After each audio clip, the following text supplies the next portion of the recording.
Peggy 18. So here's what I need you to do. Head to where those bandits live and wipe them out, plain and simple.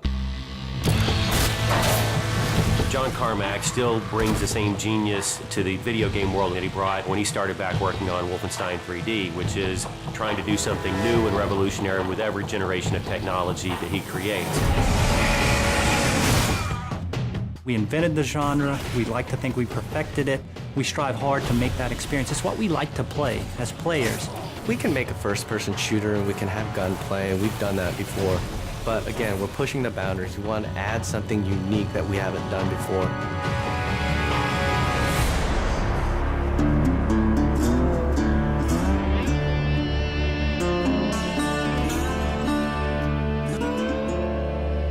Well, I mean, id Software has such a storied history as creators of the first-person shooter and games that just kind of define first-person shooters like Doom and Wolfenstein. Those are kind of the big heavyweights, right?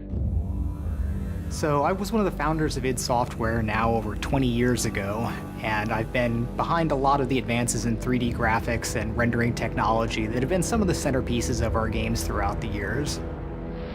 I've been with the company for 16, 17 years, and at the very beginning, it was a small group of guys.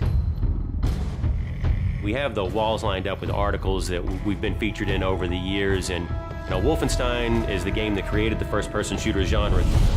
But Doom is the one that sort of popularized the genre. It defined this in-your-face, visceral, gritty action that really separates out first-person shooters from other games. And you look at Quake, where we had client-server architecture, which is now the standard for every multiplayer game on the internet. Rage is an opportunity to take all the cool stuff that we have learned over the years in building those games and apply it in a completely new setting. We have continued to focus on the first-person action side of things, and that's been very much what Rage still takes away from our history there. It is a first-person game. It's about action. It's about intensity. It's how you play the game, what you experience, what happens to you in there. If you're looking for Mayor Clayton, he's right over there. When John Carmack was coming up with id Tech 5, one of the things we wanted to make sure we did is give people something new.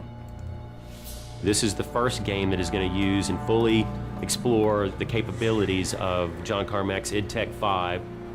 The work that he does, the technology he creates, is just something that you wouldn't see elsewhere. And so a lot of it was just, how do we make something fun with this cool tech? So the cornerstone of id Tech 5 is our mega texture technology. It gives us the ability to tweak every single pixel that you see in the world. Unique texturing is what id Tech 5 is all about, and we have some awesome artists that are able to actually exploit that and put all that detail into the world. The human eye can easily notice repetition in objects and in textures, and if you have a unique environment, that simply doesn't exist. And at any given point, the whole environment has this unique feel and this unique look to it. So you're not running through the same space corridors for 20 hours in Rage. We're all a little safer because of that. With the advancements in the physics technology and the navigation systems, we're able to combine this sort of unique gameplay where we're bringing in vehicle combat and first-person interactions into one game environment. We're getting to the point now with Rage where what's in the minds of an artist, what's in the minds of a director, can actually make it into the game. We are arguably the best-looking game on the consoles today, and the point is we are running at 2 times the frame rate of what other people might argue is the best-looking console game there. So this has allowed us to have a distinctive visual style, fabulous top-of-the-line graphics, and still run at 60 frames per second to have a better gameplay experience, not just a better-looking game. It's the complete experience. It's really the best thing that id's ever done.